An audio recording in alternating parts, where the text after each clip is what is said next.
Hey there, sign of Gemini. My name is Kim, and I'll do your reading for January 6th and 7th in 2021. Thank you for joining me. Thank you for watching, liking, sharing, subscribing, commenting, all of that. I appreciate the support. We're going to start off calling in divine white light to surround us while we do this reading. Surround you as you watch the reading, calling in our angels, spirit guides, higher self, higher power. And Gemini, we're going to start off with the wisdom of the oracle deck. Mix it up a little bit for Gemini, please, for the 6th and 7th. Please, spirit, and thank you. Oh, goodness, what good cards. To the Sea and Milk and Honey. Really nice cards. Seriously, very nice cards. I'm going to look this up for you because the way that they say it is just, it's perfect as it is. It's perfect as it comes out of the book. Milk and Honey, look how cute, the little elephant. The taste of prosperity, opportunities born of authenticity, nurturing abundance, and trusting that your needs are going to be met. It says you've entered a sweet time in your life, the time of milk and honey, and abundance is an energy that you are a living part of. You are given the gift of nourishment in every form. When this card arrives, it's wonderful. And then when we see the rainbow, we know that the hardest times are behind us. Now, to the Sea. I really don't remember what this one was about, but it's going to go hand in hand somehow with milk and honey. So this, oh yeah, of course it does. It means being in flow. So returning to source, recognizing how pieces fit together, and a natural pattern of events. So this is about feeling yourself in the flow of life and having events and conditions that are kind of serendipitous, that kind of just line up like you're divinely protected, divinely directed. It says just to ride this wave of opportunity formed by the perfect, get that, perfect conditions. Allow trust and faith to guide you forward as you flow like a river into the sea of life. Wow. So but I've got good titles running through my head for this one. Nice cards, nice cards. Let's pull something from the spellcasting deck. This is the spellcasting oracle for Gemini. Nice card so far, Gemini. Really nice. I think this one wants to come out too. Let's see what we've got. All right, dreams. Oh, wow. I think that's about making your dreams come true. I really do. Oh, and then blessings. Wow. Nice reading. Nice reading. I love it. It's a great reading. Let me look in the book and I'll tell you what their magical meanings are that they ascribe to these cards. See, it means count your blessings. Give thanks for all the good in your life. The approval that you seek is given. Listen to this. A dream comes true. A kind act brings great blessings.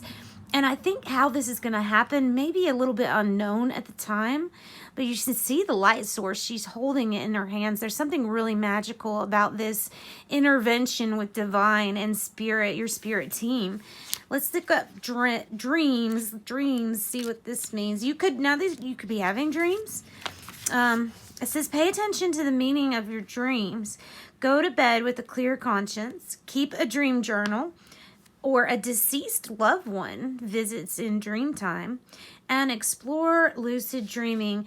And I've always heard that it is the dream state that we kind of go off to this astral world and even meet up with our spirit guides to discuss how life is going, how we're going. You know, the soul plan for you might be different than what you know your plan is to be. So there's something that's just unknown. It's getting worked out in your dream state. Nice. All right, let's get a card from Kim Cran's archetype deck for Gemini, January 6th and 7th, 2021.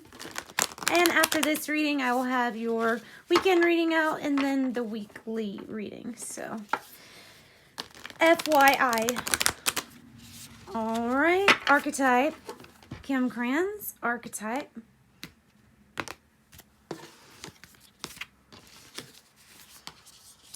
Ooh, the temple. The temple. Well, we always hear the expression, treat your body like a temple. And the pyramid usually stands for creation, a catalyst for creation, really. Let me see. What does this mean for you? Let's see. The temple, the sanctuary, the shrine, the altar, reverence for all, and viewing life as a sanctuary. So this is trying to bring you closer to what is sacred, trying to bring you into that universal infinite energy. It asks you to beg the question, what do you worship?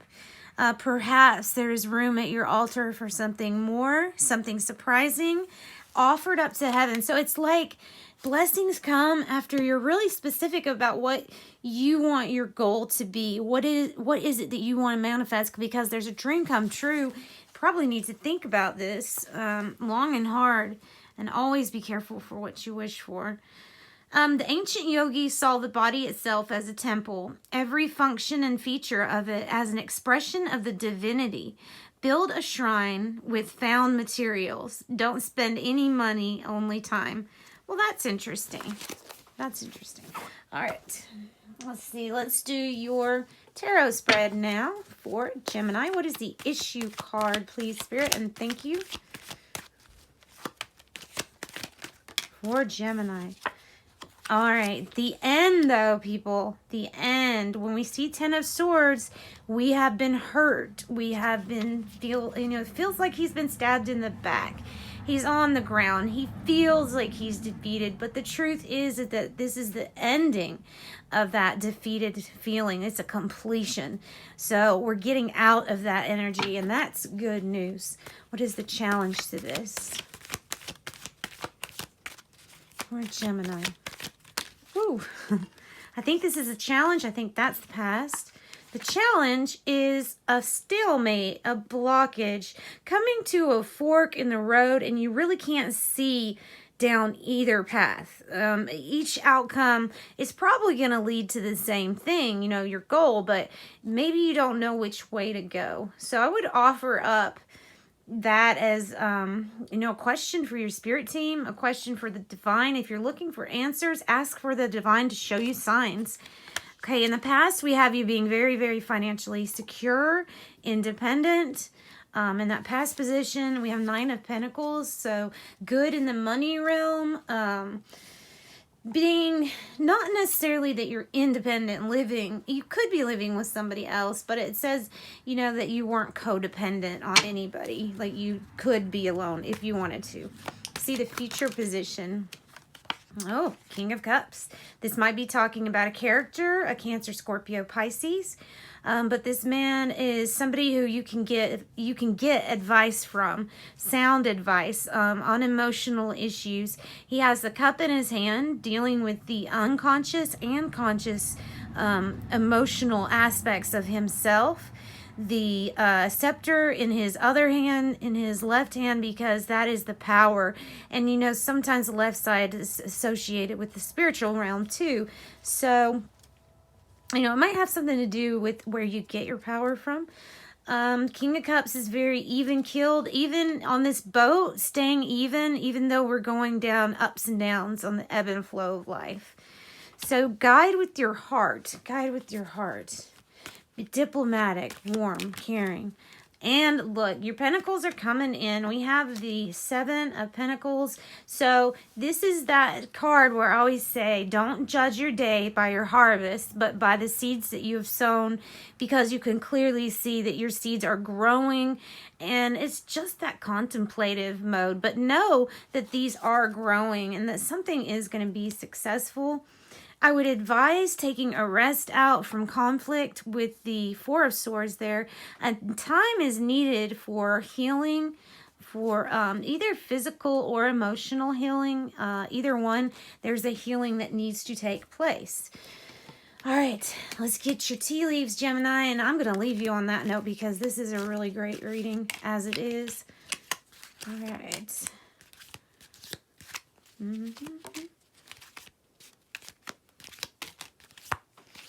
right, we have a month if somebody's asking about a time or date. Let's see here. So, boot. Increase your efforts if you want to achieve your goals. Increase your efforts. Get up. When this card shows up and it's the ending of some betrayal, the ending of feeling, like you're stabbed in the back, then get right back up, because this boot is telling you you will be in the flow if you just get back up and persist. October for somebody that's asking for a month. Peacock, beware of great pride, especially when you get your blessings, especially. 4-leaf clover, great good fortune. I'm telling you, that's about your blessings. It's about your manifestation. Bird perch, waiting for news, package, or a letter, and maybe it's about a decision. Maybe it's about a decision. And then dragon, we have beware of self-delusion. Most of the time, people are too hard on themselves and don't really give themselves enough credit. They say small people will always knock down your dreams. It's the great people that tell you that you can be great too. That was Mark Twain, and it's very wise information. So don't ever knock yourself too down. All right. Thank you all. Sending love and light out to you. Join me for the next reading. Bye-bye.